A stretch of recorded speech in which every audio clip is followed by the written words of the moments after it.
Welcome back to another Mythology Sunday TikTakers, where we'll be talking about the Delphic Oracle. First of all, do you know what an oracle is?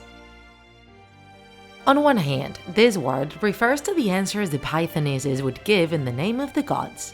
And on the other hand, it was also the sacred place where people would go ask questions to the Pythonesses. The Delphic Oracle was one of the main oracles in ancient Greece and was even considered the navel of the world. It was located in the Pleistos Valley next to the Mount Parnassus near Delphos.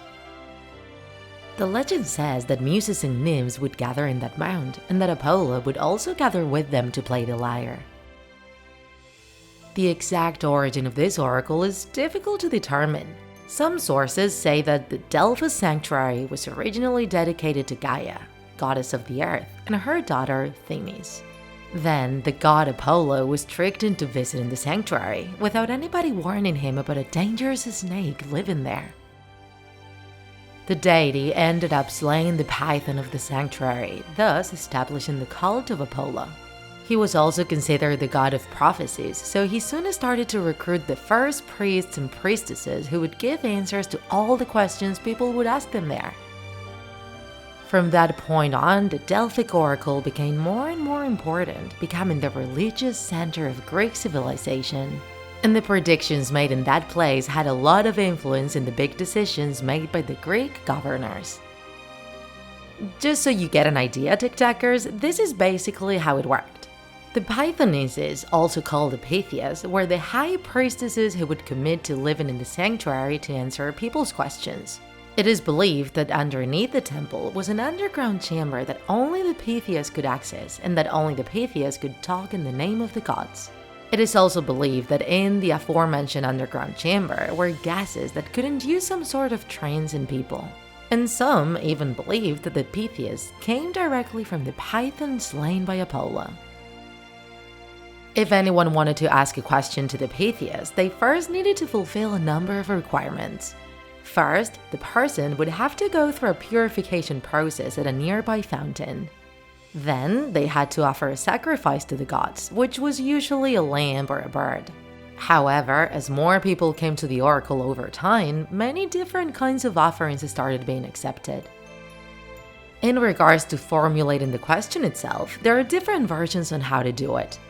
Some say that you would ask the priestesses directly, while others say that you had to write the question down and the lower priest at the temple would bring it to the Pythias. It is believed that sometimes the answers were difficult to interpret, but that the lower priest at the temple could interpret them for the one who made the question. For many years, the oracle had a huge influence on the people turning to it. At first, people could only go on the 7th day of each month, but due to the high demand of people wanting to ask their questions, this changed over time. This huge influence also gave a lot of power to the priests and Pythias working there. At the oracle, decisions were made ranging from small personal matters to huge wars. Reaching the oracle wasn't easy at all. Conflicts between towns and other issues made the way there pretty treacherous, making it difficult for outsiders to reach the temple. And after many years of glory, the oracle ended up in the middle of many disputes. It also suffered from plunder and all kinds of material losses, and once the Greek considered that the oracle was no longer politically neutral, its decadence started. Also, the Roman conquest didn't help the oracle's situation, as Christianity relegated it to a mere folkloric curiosity, considering it just pagan superstition with no kind of value. Emperor Theodosius closed the oracle permanently by the end of the 4th century. On the ruins of the oracle was built a village named Castri, and the entire place was forgotten. Until the 19th century, when the Greek government decided to expropriate the entire zone. All of Castri's inhabitants had to abandon their homes as studies and excavations started to take place in the former village. And thanks to that, the ruins of Apollo's temple were rescued, as well as other ancient constructions that were in that area.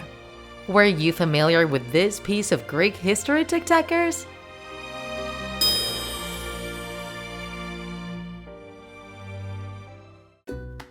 If you enjoyed this video, don't forget to like it. And if you want to see more Draw My Life videos, subscribe to our channel.